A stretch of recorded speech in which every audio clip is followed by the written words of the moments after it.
Assalamualaikum warahmatullahi wabarakatuh. Saya Insari Amarilisa Gita dan teman saya Irma Afifatul Mursidah. Saya akan menjelaskan locus delicti dan tempus delicti pada materi hukum pidana pertemuan hari ini. Baik, selanjutnya yaitu pengertian locus delicti dan tempus delicti. Yang pertama yaitu locus delicti. Jadi locus delicti merupakan rangkaian dari kata locus dan delictum. Locus berarti tempat dan delictum berarti perbuatan melawan hukum, kejahatan atau tindakan pidana. Jadi dapat disimpulkan bahwa locus delicti berarti tempat kejadian dari kejahatan. Akhirnya timbullah suatu adagium di bidang hukum dengan locus regit actum yang berarti tempat dari perbuatan menentukan hukum yang berlaku terhadap perbuatan. Selanjutnya yaitu tempus delicti. Jadi tempus delicti adalah waktu terjadinya suatu tindakan pidana. Selanjutnya yaitu tujuan dari adanya locus delicti. Yang pertama yaitu menentukan berlakunya undang-undang hukum pidana dari suatu negara. Jadi sebagaimana yang diterangkan atas soal tersebut itu diatur dalam undang-undang, maka sulit untuk mengetahui hukum pidana mana yang berlaku terhadap orang yang melakukan delik di luar negara asalnya. Selanjutnya yaitu menentukan apakah hukum pidana Indonesia berlaku terhadap perbuatan pidana tersebut. Jadi ada kaitannya tentang pasal 2-9 KUH pidana. Kemudian yang ketiga yaitu menentukan kejaksaan dan pengadilan mana yang harus mengurusi perkara tersebut. Jadi berkaitan dengan kompetensi relatif. Selanjutnya yaitu tujuan dari tempus delicti. Yang pertama yaitu menentukan berlakunya hukum pidana sebagaimana yang diatur dalam pasal 1 ayat 1 KUH pidana.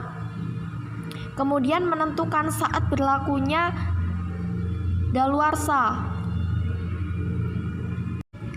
Kemudian yang ketiga yaitu menentukan hal yang berkaitan dengan pasal 45 KUHP, di mana hakim dapat menjalankan 3 jenis hukuman terhadap tersangka yang berumur 16 tahun, baik mengembalikannya kepada orang tua, menyerahkan kepada pemerintah, atau menjatuhkan hukuman yang diancam terhadap kejahatan yang dilakukan oleh terdakwa.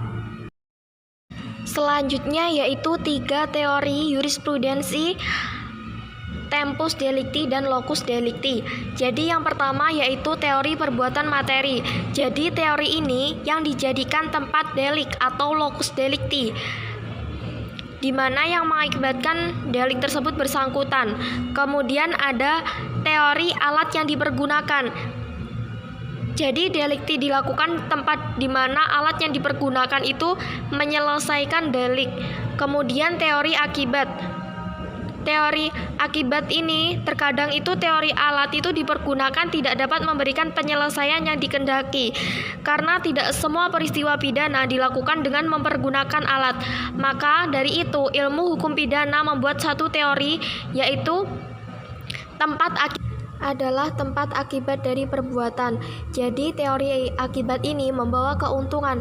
Misalnya dalam hal penipuan, seorang asing di luar negeri yang menggunakan nama palsu berhasil meyakinkan seorang Indonesia yang berada di Indonesia melepas suatu benda ilegal. Maka perkara ini hanya dapat diselesaikan dengan teori akibat. Selanjutnya yaitu dasar hukum locus delicti dan tempus delicti. Yang pertama yaitu locus delicti. Landasan hukumnya yaitu pada pasal 84 ayat 1 KUHP dan ayat 2. Jadi yang ayat 1 itu pengadilan negeri berwenang mengadili segala perkara mengenai tindak pidana yang dilakukan dalam daerah hukumnya. Maka azas atau kriteria yang digunakan pada pasal ini yaitu tempat tindak pidana atau locus delicti. Kemudian untuk ayat kedua KUHP mengecualikan atau menyingkirkan azas locus delicti yang berbunyi pengadilan negeri yang di dalam daerah hukumnya terdakwa tempat tinggal berdiam terakhir di tempat ini diketemukan atau ditahan hanya berwenang mengadili perkara terdakwa apabila tempat kediaman sebagian besar saksi yang dipanggil lebih dekat pada tempat pengadilan negeri itu daripada tempat kedudukan pengadilan negeri yang di dalam daerahnya tindak pidana dilakukan. Selanjutnya yaitu tempus delicti pada pasal 1 ayat 1 tentang asas larangan penggunaan analogi KUHP dan pasal 1 ayat 2 asas larangan penggunaan analogi KUHP. Jadi pada ayat 1 terdapat azas legalitas, azas larangan berlaku surut, azas larangan penggunaan analogi. Jadi yang azas legalitas itu maksudnya tiada hukum tanpa suatu peraturan. Kemudian yang azas larangan berlaku surut, larangan memberlakukan undang-undang yang baru lahir terhadap suatu tindakan pidana yang sebelumnya belum diatur dalam undang-undang. Jadi sifat undang-undang pidana adalah berjalan ke depan. Kemudian azas larangan penggunaan analogi. Jadi dalam analogi terjadi apabila suatu peraturan hukum menyebut dengan tegas suatu kejadian yang diatur, tetapi peraturan itu dipergunakan juga bagi kejadian lain yang terang tidak disebut dalam peraturan itu, tetapi banyak terjadi dengan kejadian-kejadian lainnya. Selanjutnya yaitu pada pasal 1 ayat 1 dibahas mengenai perubahan undang-undang. Ada 3 macam teori, yakni yang pertama yaitu teori formil, di mana kemudian teori material terbatas, yakni tiap perbuatan dalam perundang-undangan yang sesuai dengan perubahan perasaan atau keyakinan hukum pada perbuatan undang-undang. Jadi tidak boleh diperhatikan suatu perubahan keadaan karena waktu. Kemudian yang ketiga yaitu teori material yang tidak terbatas, yakni tiap perubahan undang-undang baik dalam perasaan hukum dari perbuatan UU maupun dalam keadaan karena waktu boleh diterima sebagai suatu perubahan dalam undang-undang menurut arti kata pasal 2 ayat 1. Kemudian yang terakhir yaitu undang-undang mana yang akan dipahami untuk menjerat tersangka apabila terjadi perubahan undang-undang. Yang selanjutnya yaitu penentuan locus delicti dan tempus delicti dalam teori pidana. Jadi menjelaskan bahwa terjadinya pidana berbeda pendapat sehingga menimbulkan 2 aliran.